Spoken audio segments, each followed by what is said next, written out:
Good afternoon. Good afternoon sir. आज मेरा जो टॉपिक है वो बिजनेस कम्युनिकेशन में संचार की प्रक्रिया एवं प्रतिमान है। ठीक है, मतलब संचार की प्रक्रिया का मतलब है कि जो हम आपस में बातचीत करते हैं वो किस प्रकार से प्रक्रिया संचालित होती है ना। कौन कौन सी चीज़ें हमें उससे करनी पड़ती हैं संचार की प्रक्रिया में। ठीक है, तो सबसे पहले तो हमें ये पता करना है कि संचार होता क्या है ना। तो संचार दो या दो से अधिक व्यक्तियों के बीच होने वाली एक ऐसी प्रक्रिया है जो व्यापार के उद्देश्य की पूर्ति के लिए की जाती है। ठीक है, व्यापार के उद्देश्य की पूर्ति के लिए की जाती है, क्योंकि संचार अकेला व्यक्ति तो नहीं कर सकता है। अगर मैं अकेला चाहूँ तो बातचीत कर सकता हूँ, क्या अकेले नहीं कर सकते। उसके लिए हमें कम से कम दो व्यक्ति तो चाहिए। और जहाँ पे व्यापार की बात हो जाए वहां पे ये हो जाता है कि एक से अधिक लोग एकत्रित होके, या फिर आप नॉर्मली बात करो जब भी कोई मीटिंग होती है ना, चाहे वो पर्सनल मीटिंग हो रही हो, चाहे व्यापारिक संबंधित मीटिंग हो रही हो, चाहे बैंक की मीटिंग हो रही हो, चाहे ऑफिशियल मीटिंग हो रही हो, उसमें एक से अधिक लोग बैठे रहते हैं और सभी लोग क्या करते हैं, अपने मत अपने विचार व्यक्त करते हैं ना, अपने विचार। तो संचार क्या होती है? संचार एक ऐसी प्रक्रिया है जिसमें दो या दो से अधिक व्यक्ति अपने सिद्धांतों को, अपने विचारों को, या कोई ऐसी पॉलिसी जो व्यापार से संबंधित होती है उसको हम क्या करते हैं, संचालित करते हैं, है ना, व्यक्त करते हैं आपस में। ठीक है, और वो प्रक्रिया कैसी होती है? व्यवस्थित होती है ना, व्यवस्थित होती है, नियंत्रित होती है, क्योंकि उस प्रक्रिया में कंट्रोलिंग भी बहुत जरूरी है। क्योंकि ऐसा तो है नहीं है कि हमारे द्वारा कोई भी, ऐसा है क्या प्रिंसिपल सर ने कोई भी रूल्स वो किया हो, निकाला हो और टीचर ना माने है, या फिर स्टूडेंट ना माने, ऐसा है क्या? नहीं। कभी भी कोई भी व्यापार से संबंधित जो भी रूल्स एंड रेगुलेशंस बनाए जाते हैं, जो भी गाइडलाइन होती है, ठीक है, आरबीआई की या किसी अदर की, तो उसे सभी लोगों को क्या होता है, मानना होता है। इसलिए वहां पे व्यवस्थित भी होती है और कंट्रोलिंग भी होता है, कंट्रोल भी होता है ना। जब तक हम कंट्रोल नहीं करेंगे उस प्रक्रिया को, वो आगे नहीं बढ़ेगी, है ना। तो यहाँ पे मैंने दिखाया हुआ संचार की प्रक्रिया में कि संप्रेषण प्रक्रिया दो या दो से अधिक व्यक्तियों के बीच कैसी होती है, प्रतिदिन की जाती है ना। दो या दो से अधिक व्यक्तियों के बीच प्रतिदिन की जाती है और प्रति क्षण की जाती है। प्रतिदिन की जाती है और प्रति क्षण की जाती है। प्रति क्षण, प्रत्येक क्षण हम क्या करते हैं, संप्रेषण करते हैं, है ना। देखो, आप आपस में घर पे भी होते तो आपस में बातचीत करते हो, वो भी संप्रेषण है। कॉलेज में आ जाते हो, आपस में बातचीत करते हो, वो भी संप्रेषण है। लेकिन संप्रेषण वो अच्छा होता है जिसका कोई उद्देश्य निकले, है ना। आप घर पे भी बातचीत करते होगे तो कभी कभी ऐसा होता है कि बहुत गंभीर मुद्दे पे आप बातचीत कर रहे करते हैं ना, और कभी नॉर्मल हंसी मजाक चलता रहता है जो चलता, तो लेकिन हम जब संप्रेषण पढ़ रहे हैं यहाँ पे, तो संप्रेषण कैसा है, हाँ सर, संप्रेषण कैसा होना चाहिए, व्यवस्थित होना चाहिए, नियंत्रित होना चाहिए, और संप्रेषण का कोई ऐसा उद्देश्य होना चाहिए जिससे आपका प्रॉफिट हो, है ना। तो संप्रेषण प्रक्रिया दो या दो से अधिक व्यक्तियों के बीच प्रतिदिन, प्रतिक्षण और प्रत्येक स्तर पर, है ना, प्रत्येक स्तर पर चलती रहती है ना।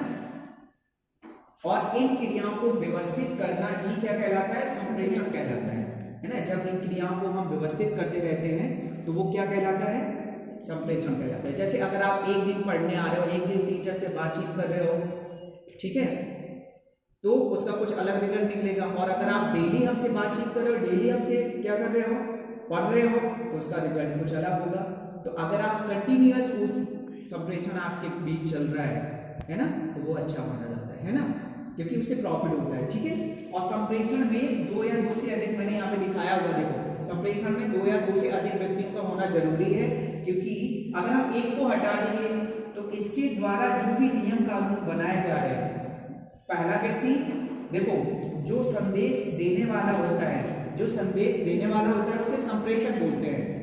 मैं संदेश दे रहा हूं आपको, आप सुन रहे हो, तो आप कौन हुए, प्राप्तकर्ता, या संप्रेषण ग्राही भी बोलते हैं इसको, संप्रेषण ग्राही, है ना, क्योंकि आप ग्रहण कर रहे हो ना, इसलिए ग्राही हो गया वहां। ठीक है, आप कौन है, संप्रेषण ग्राही, ठीक है, क्योंकि आप प्राप्त कर रहे हो। और मैं कौन हूं, संप्रेषण। और बीच में क्या है, मैसेज क्योंकि मैं आपको संदेश दे रहा हूँ, हाँ सर, है ना, मैं आपको संदेश दे रहा हूँ, ठीक है। तो इसमें 2 या 2 से अधिक व्यक्तियों का होना जरूरी है। और संदेश निरंतर चलने वाली प्रक्रिया होती है ना, या निरंतर आगे चलती, जैसे मैंने आपको कुछ बताया तो ठीक है, फिर आप किसी और को बताओगे, फिर वो अगला व्यक्ति किसी और को बताएगा, इसलिए निरंतर चलने वाली प्रक्रिया होती है और वो एक ही दिशा में चलती रहती है ना। जैसे मोदी जी ने कोई भाषण दिया, तो अब मोदी जी जिस टाइम पे भाषण दे रहे थे, अगर उस टाइम पे जितने लोग ऑनलाइन थे या लाइव थे, उन लोगों ने सुना, सुनने के बाद प्राप्त कर लिया, फिर वो घर पे जाएंगे, फिर वो किसी और को बताएंगे, फिर अपने दोस्तों को बताएंगे, समाज में बताएंगे, तो निरंतर चलती रहती है ना प्रक्रिया, है ना। तो संप्रेषण निरंतर चलने वाली प्रक्रिया होती है जिसमें संप्रेषक और प्राप्तकर्ता दोनों का होना महत्वपूर्ण माना जाता है, ठीक है। एक चीज और बता दूं मैं यहाँ पे, पाठ सारथी के अनुसार संप्रेषण प्रक्रिया के 5 मेन तत्व होते हैं, 5 मेन तत्व होते हैं, ठीक है, समझ गए ना, फैक्टर्स। पहला कौन सा, जो 2 तो मैंने आपको बता दिए, एक तो ये बता दिया आपको, ठीक है, एक ये बताया और दूसरा ये बताया, ठीक है। तो इसमें सबसे पहला कौन होता है, संप्रेषक, है ना, इसको बोलते हैं सेंडर, इंग्लिश में अगर हम बोले तो सेंडर मतलब भेजने वाला या देने वाला, है ना, भेजने वाला या देने वाला, ठीक है, सेंडर, ठीक है। और ये क्या करता है, ये संप्रेषक ये अपने विचारों को क्या करता है, व्यक्त करता है, ठीक है, ये अपने विचारों को व्यक्त करेगा और सामने वाला जो व्यक्ति होगा वो उसके विचारों को सुनेगा और प्राप्त करेगा, ठीक है। ये हो गया सेंडर, ठीक है। ये क्या कर रहा है सेंडर, अब अगर इसके पास संदेश नहीं है तो भी बेकार है।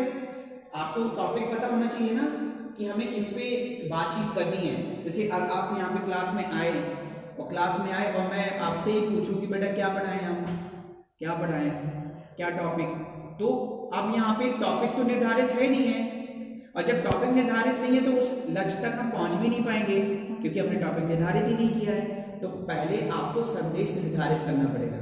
अगर सामने वाले से हमें बातचीत करनी है तो पहले हमें ये पता होना चाहिए कि हमें उससे बात क्या करनी है ना, हम उसके पास कौन सा प्रस्ताव रखें, क्या बात रखें। तो पहले तो एक आप हो गए क्योंकि आपको उससे बात करनी है, तो ये क्या हो गया, संप्रेषक, ठीक है।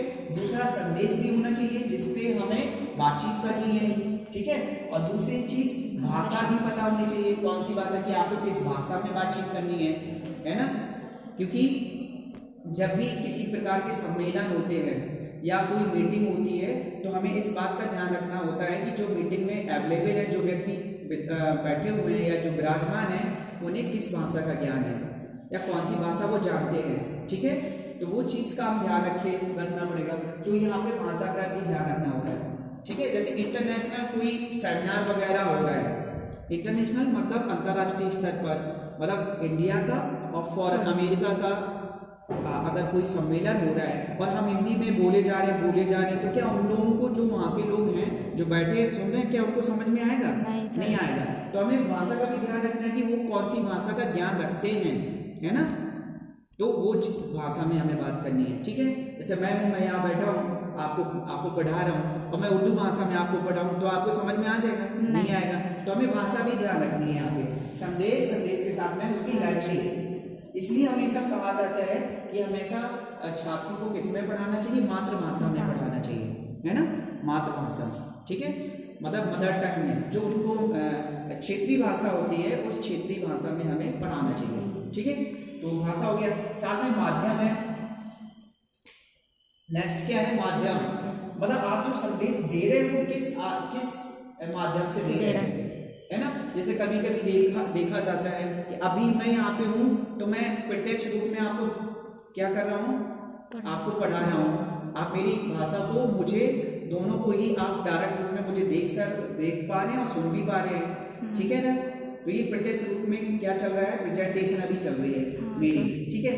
अगर मैं घर पे हूँ और आपको मुझसे बात करनी है या आपको मुझसे कुछ पूछना है या कुछ समझना है, तो फिर आप क्या करिए, फिर आप माध्यम क्या हो जाएगा आपका, यहाँ पे क्या हो जाएगा, या तो आप मेरे से वीडियो कॉलिंग करो या फिर आप मैसेज के द्वारा आप क्या करिए, मुझसे बात करिए, तब आपको कोई चीज का रिजल्ट मिलेगा। तो वहाँ पे माध्यम क्या हो जाएगा, मोबाइल है ना, कॉलिंग, ठीक है, टेलीकॉलिंग वहाँ पे माध्यम हो जाएगा, है ना। जैसे आपने देखा होगा कि मोदी जी कोई भी भाषण देते हैं तो दिल्ली में है, वहाँ से भाषण दे रहे हैं तो आप टीवी में बैठ के देखते हैं, उनका भाषण लाइव सुनते हैं। तो वो कौन सा हो जाएगा, टीवी के माध्यम से, या मन की बात एक चैनल होता है, चैनल के माध्यम से आप उसकी बात को सुन पा रहे होते हैं। तो माध्यम यहाँ पे होते हैं बहुत सारे, जैसे मोबाइल है, टीवी है, कंप्यूटर है ना, और प्रत्यक्ष रूप में आप यहाँ बैठे हैं, या वीडियो कोई रिकॉर्ड करके हमने भेज दिया, उससे आप उस चीज़ को प्राप्त कर लेते हो, है ना। या लेटर के माध्यम से भी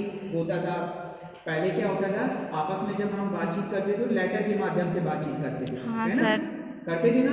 आपको कोई खबर भेजनी है अपने चाचा के यहाँ तो आप लिख के चिट्ठी भेज देते थे, है ना, तो चिट्ठी भेजते थे ना, या डाक पोस्ट कर देते थे, या फैक्स कर देते थे, मेल कर देते थे, तो वो सब माध्यम ही है यहाँ पे, है ना। अब तो मोबाइल है, सबसे अच्छा तरीका मोबाइल ही है, क्योंकि तुरंत मैसेज मिल जाता है। नहीं तो पहले तो पता है, एक व्यक्ति यहाँ से जाता था और फिर 2 दिन बाद लौट के आता था, वो खबर देने जाता था, फिर वहाँ से आता था, वो भी एक माध्यम था, है ना। चिट्ठी भेजते थे आप, हैं, तो वो भी माध्यम था, फैक्स वगैरह, तो ये माध्यम हो गया, ठीक है। अब आपने संदेश भेजा और भेजने के बाद आप संप्रेषक ग्राही को भेज दिया आपने संदेश, ठीक है। अब जो संप्रेषक ग्राही क्या है कि उस संदेश को प्राप्त करेगा, ठीक है।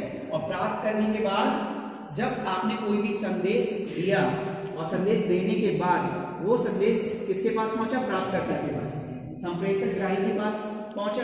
और वो संप्रेषक ग्राही उस संदेश को क्या करेगा, प्राप्त करेगा। प्राप्त करने के बाद वो पढ़ेगा।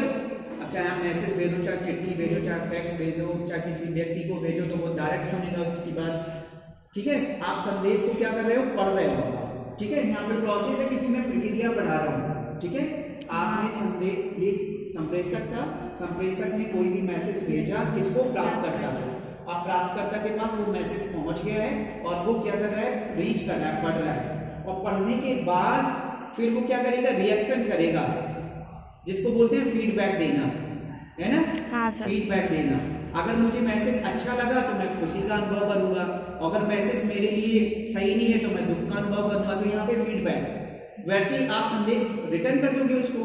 कभी कभी होता है कि मान लो जैसे मैंने किसी को मैसेज भेजा और वो मैसेज पढ़ने के बाद हो सकता है कि उसे गुस्सा आ जाए, तो वो रिटर्न में वैसे ही फॉरवर्ड कर देता है, हाँ कर देता है ना। तो वो होता है फीडबैक। समझ गए ना, यहाँ पे फीडबैक यानी प्रतिपुष्टि, प्रतिपुष्टि, है ना, या फीडबैक, है ना, फीडबैक,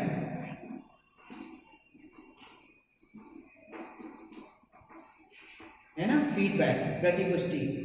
हमारे द्वारा जो संदेश आपको दिया गया है, उस संदेश को आपको प्राप्त करने के बाद आपने क्या फील किया, और उसके उपरांत आप जो हमें फीडबैक देते हैं, है ना, जो रिटर्न आप हमें मैसेज करते हैं, वो फीडबैक कहलाता है, ठीक है। ये चीज़ आ गई समझ में, ठीक। बस